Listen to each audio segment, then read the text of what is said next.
Radio Kantipur, radio राष्ट्रको नयाँ राजनीतिक नक्सा अध्यावधिक भएसँगै नेपालतर्फ 395 वर्ग किलोमिटर क्षेत्रफल थप, औपचारिक नाप जाँच सकिएपछि मात्रै क्षेत्रफल परिमार्जन गर्ने सरकारको तयारी। संघीय संसदका दुवै सदनमा आज सरकारको वार्षिक नीति तथा कार्यक्रममाथिको छलफल सकिँदै प्रधानमन्त्री ओलीले जवाफ दिने कार्यसूची। मानिसको प्रतिरोधात्मक क्षमतालाई कोरोना भाइरस विरुद्धको खोपले सक्रिय बनाउने सम्बन्धी अमेरिकी अध्ययन सार्वजनिक। संक्रमणबाट विश्वभर 3,18,000 बढीको मृत्यु। र इंग्लिश प्रिमियर लीगका क्लबहरूले आजबाट प्रशिक्षण सुरु गर्दै बुन्डेसलिगाको पछिल्लो खेलमा लिभरकुसेन विजयी। नमस्कार, कान्तिपुर डायरीबाट साथै दिवा अनि तेजेन्द्रको समाचार अब विस्तारमा। सरकारले हिजो नेपालको राजनीतिक नक्सा अध्यावधिक गरेसँगै नेपालको क्षेत्रफल पनि परिमार्जन भएको छ। लिपुले, कालापानी र लिम्पियाधुरालाई पनि समेट्दै नयाँ नक्सा सार्वजनिक गरेपछि नेपालतर्फ 395 वर्ग किलोमिटर क्षेत्रफल थप भएको हो। भूमि व्यवस्था तथा सहकारी एवं गरीबी निवारण मन्त्रालयका अनुसार लिपुले, कालापानीतर्फ भारतले अतिक्रमण गरेको 60 र लिम्पियाधुरातर्फ 335 वर्ग किलोमिटर भूभाग थपिएको हो। योसँगै नेपालको कुल क्षेत्रफल 1,47,576 वर्ग किलोमिटर पुगेको छ। तर मन्त्रालयले सो क्षेत्रको नाप गरेपछि मात्र आधिकारिक विवरण सार्वजनिक गर्ने जनाएको छ। नापी टोली सो क्षेत्रमा पुगे पनि काम भने शुरू गर्न नसकेको मन्त्रालयले जनाएको छ। यसैगरी नेपालको कुल क्षेत्रफल 1,47,181 वर्ग किलोमिटर रहेको थियो। नेपालको नयाँ नक्सालाई सरकारी प्रयोजनसँगै पाठ्यक्रममा पनि समावेश गराइने मन्त्रालयले उल्लेख गरेको छ। नयाँ नक्सा कार्यान्वयनमा नेपालभित्र कुनै पनि समस्या नरहे पनि अन्तर्राष्ट्रिय स्तरमा यसलाई स्थापित गराउन राजनीतिक, कूटनीतिक र रणनीतिक पहल आवश्यक रहेको संघीय मामिला जानकार डाक्टर रुद्र शर्माको भनाइ छ। द्विपक्षीय, त्रिपक्षीय र बहुपक्षीय छलफलका लागि सरकारले तत्काल पहल गर्न आवश्यक रहेको बताउँदै उहाँले सीमा विवाद देखिए पनि सो छलफलको समाधानका लागि बलियो आधार बनाउने तर्क गर्नुभयो। नेपालसँग पर्याप्त प्रमाण रहेकाले अन्तर्राष्ट्रिय कानूनको नजरबाट पनि नेपाल बलियो स्थितिमा रहेको डाक्टर शर्माको भनाइ छ।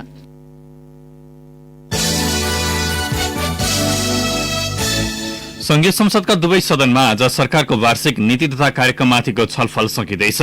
गत शुक्रबार राष्ट्रपति विद्यादेवी भण्डारीले दुवै सदनको संयुक्त बैठकमा प्रस्तुत गर्नुभएको सरकारको वार्षिक नीति तथा कार्यक्रममाथि आइतबारबाट छलफल शुरू भएको हो। दुवै सदनमा आज प्रधानमन्त्री केपी शर्मा ओलीले छलफलका क्रममा उठेको प्रश्नको जवाफ दिने कार्यसूची रहेको संघीय संसद सचिवालयले जनाएको छ। त्यसका लागि राष्ट्रिय सभाको बैठक बिहान 11 बजे र प्रतिनिधि सभाको बैठक मध्याह्न 12 बजेका लागि बोलाइएको छ।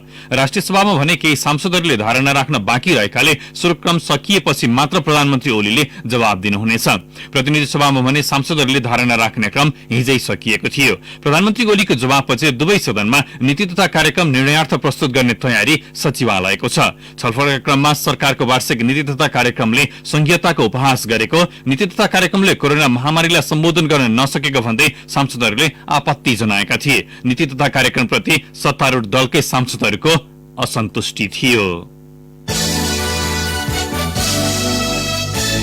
नेपाली सेनाले चीनबाट खरिद गरेको 2,30,000 किलोग्राम स्वास्थ्य सामग्री आज काठमाडौँ ल्याइँदैछ। नेपाल वायु सेवा निगमको जहाजबाट केही बेरमा स्वास्थ्य सामग्री काठमाडौँ ल्याइने नागरिक उड्डयन प्राधिकरणले जनाएको छ। ग्वान्जाओबाट परीक्षण किट, सुरक्षाका लुगा, मास्क लगायतका स्वास्थ्य सामग्री काठमाडौँ पठाइएको चीनको बेइजिङ स्थित नेपाली दूतावासका प्रवक्ता सुशील लम्साले जानकारी दिनुभयो। गत मार्च 28 देखि नेपालले चीनबाट स्वास्थ्य सामग्री 18 चार्टर्ड विमान मार्फत ल्याउन लागेको हो। यस्तै चीनको तिब्बतको सरकारले सीमा जोडिएको सिन्धुपाल्चोक जिल्लालाई आज स्वास्थ्य सामग्री हस्तान्तरण गर्दैछ। तातोपानी सीमामा आइपुगेको स्वास्थ्य सामग्री आज हस्तान्तरण गरिनेछ। 1 लाख थान मास्क र पीपीई सहित द्रुत परीक्षण आरडीटी किट समेत सिन्धुपाल्चोक जिल्लालाई प्रदान गरिनेछ। कोभिड-19 संक्रमणबाट मृत्यु भएकै सिन्धुपाल्चोक 12 सुत्केरीको सम्पर्कमा आएका 197 स्थानीयको नमूना संकलन गरिएको छ। 12 नगरपालिका वडा नम्बर 9 रामचे र 12 प्राथमिक स्वास्थ्य केन्द्रमा एकैसाथ शुरू गरिएको थ्रोट स्वाब संकलन गरेर नमूना परीक्षणका लागि काठमाडौँ स्थित राष्ट्रिय जनस्वास्थ्य प्रयोगशालामा ल्याइएको छ। बागमती सरकारको विज्ञ संलग्न र्यापिड रेस्पोन्स सहित जिल्ला स्वास्थ्य कर्मीको टीमले 12 नगर 9 स्थित 40 गाउँकी 29 वर्षीय मृतक संक्रमितको कन्ट्याक्ट ट्रेसिङ र सम्पर्कमा रहेका सबैको पीसीआर परीक्षणका लागि काठमाडौँदेखि प्रदेश मन्त्रालयबाट ल्याब विशेषज्ञ, डाक्टर सहित प्राविधिक स्वास्थ्य सुरक्षाकर्मीको संयुक्त 2 दर्जन टोली खटिएका थिए। कन्ट्याक्ट ट्रेसिङ र सम्पर्कमा आएका सबैको थ्रोट स्वाब संकलन गरेर पीसीआर परीक्षणका लागि जनस्वास्थ्य प्रयोगशाला ल्याइएको वरिष्ठ जनस्वास्थ्य अधिकृत दुर्गा दत्त चापागाईले जानकारी दिनुभयो। कोभिड-19 संक्रमण देखिएका गुल्मीका 41 वर्षीय शिक्षकको अवस्था गम्भीर बन्दै गएको छ। उनको रूपन्देहीको मणिग्राम स्थित क्रिम्सन अस्पतालको भेन्टिलेटरमा उपचार भइरहेको छ। वैशाख 25 गतेदेखि नै छाती र श्वास प्रश्वासमा समस्या देखिएपछि स्थानीय मेडिकलमा स्वास्थ्य परीक्षण गराएका थिए। सुरुमा जन्डिस भएको भन्दै उपचार गराए पनि स्वास्थ्य सुधार नभएपछि अर्घाखाँचीको एक स्वास्थ्य केन्द्र हुँदै थप उपचारका लागि जेठ 1 गते क्रिम्सन अस्पतालमा उपचारका लागि पुगेका हुन्। अस्पताल स्रोतका अनुसार शुरूदेखि नै उनलाई अस्पतालको आईसीयू वार्डमा राखेर उपचार भइरहेको छ। आईसीयूमा उपचार गरिरहेका व्यक्तिमा संक्रमण देखिएपछि स्थानीय प्रशासनले हिजो रातिदेखि नै अस्पताललाई सील गरेको छ। स्वास्थ्य कर्मी, बिरामी र बिरामीका कुरुवालाई बाहिर निस्कन र नयाँ बिरामीसहित अन्य सर्वसाधारणलाई प्रवेशमा रोक लगाइएको छ। बंगालको खाड़ीमा आएको अम्पुन नामक चक्रवातका कारण मुलुकका अधिकांश स्थानमा आज वर्षा हुन सक्ने जल तथा मौसम पूर्वानुमान महाशाखाले जनाएको छ। मुलुकको पूर्व र मध्य भूभागमा आंशिकदेखि सामान्य बदली हुनेछ। पश्चिमी भूभागका केही स्थानमा पनि आंशिक बदली भई वर्षा हुने सम्भावना रहेको मौसमविद प्रतिभा मानन्दरले जानकारी दिनुभयो। सो क्रम 3 दिनसम्म जारी रहनेछ। चक्रवात अहिले समुद्रमै रहेको र यसले जमिन छोएपछि मात्रै यसको प्रभाव कम हुँदै जाने मानन्दरले बताउनुभयो। यसको प्रभाव नेपालमा देखिएसम्म प्री मनसुन भन्दा फरक किसिमले निरन्तर झरी पर्ने मानन्दरको भनाइ छ। अन्नपूर्ण संरक्षण क्षेत्र आयोजना एक्याप अन्तर्गत मनाङ, मुस्ताङ र कास्कीमा गरी 12 मुलुकका 44 पर्यटक अझै पदयात्रा क्षेत्रमै रहेका छन्। लकडाउन अघि पदयात्रामा गएका पर्यटक त्यस क्षेत्रमै सुरक्षित महसुस गरी बसेका हुन्। 25 जना पुरुष र 19 महिला अलि पदयात्राका होटल तथा होमस्टेमा बसेका छन्। कोरोना भाइरस संक्रमणको डरले उनीहरू आफ्नो देश नफर्किएको स्थानीयले बताएका छन्। एक्याप केन्द्रीय कार्यालय पोखराका प्रमुख राजकुमार गुरुङका अनुसार लकडाउन शुरू हुनु अघि धेरै पर्यटक संरक्षित क्षेत्रभित्रको पदयात्रामा थिए। सम्बन्धित देशहरूले विमान चार्टर गरेपछि धेरै पर्यटकलाई स्थानीय प्रशासन र प्रहरीले लकडाउनको समयमा उद्धार गरी पठाए पनि हाल रहेकाहरू भने फर्कन अस्वीकार गर्दै नेपालमै बसेको प्रमुख गुरुङले बताउनुभयो। एक्यापका अनुसार यी मध्ये 16 जना चिनिया, 2 जना मलेसियन, 5 जना रुसी, 4 जना जर्मन छन्। त्यस्तै अस्ट्रेलिया, अमेरिका, फ्रान्स र इटलीका 3-3, अर्जेन्टिनाका 2 तथा जापान, फिलिपिन्स र स्वीडनका 1-1 जना छन्। कान्तिपुर डायरीमा अब ब्रेकको पालो।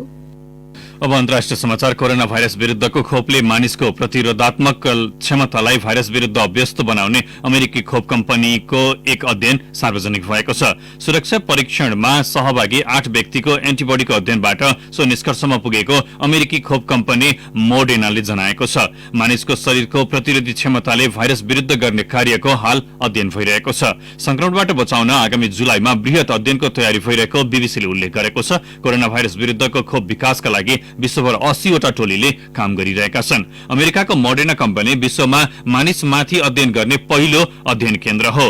mRNA 1273 नाम दिएको खोपको अमेरिकी खोप केन्द्रले अध्ययन गरिरहेको छ। विश्वमा महामारीका रूपमा फैलिएको कोभिड-19 संक्रमणबाट विश्वभर 47 लाख मानिस प्रभावित भएका छन्। 3,18,000 को मृत्यु भएको भाइरस विरुद्धको खोप विकास हाल विश्व समुदायका लागि चुनौती बन्दै गएको छ। छिमेकी मुलुक भारतमा कोरोना भाइरसबाट संक्रमितको संख्या 1 लाख नागेको छ। त्यहाँ 1,03,028 जनामा संक्रमण पुष्टि हुँदा 4,630 जनाले ज्यान गुमाएका छन्।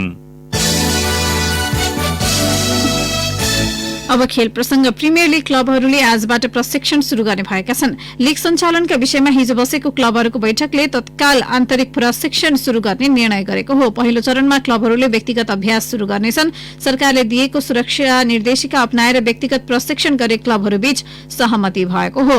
केही दिनको व्यक्तिगत प्रशिक्षणपछि सामूहिक प्रशिक्षणमा जाने क्लबहरूले बताएका छन्। आगामी जुन 12 बाट लीग सुचारू गर्ने तयारी भएसँगै प्रिमियर लीग क्लबहरू प्रशिक्षणमा फर्कन लागेका हुन्। लीगले जारी गरेको विज्ञप्तिमा भनिएको छ, स्वास्थ्य मापदण्डको पालना गर्दै सुरक्षित वातावरणमा प्रशिक्षण गराउन क्लबहरूलाई आग्रह गरेका छौं। सबै क्लबले स्वास्थ्यलाई पहिलो प्राथमिकता दिनुपर्छ।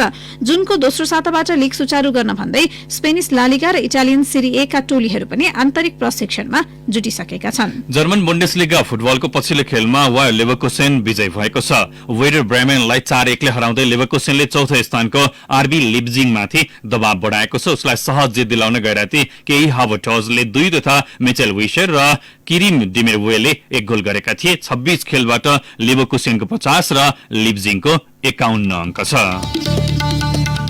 हस्त कान्तिपुर डायरी अहिलेलाई यही सकिन्छ। 10 बजे स्पोर्ट्स डायरी हुनेछ। तबसम्मलाई दिवा र तेजेन्द्र बिदा हुन्छौं। नमस्कार।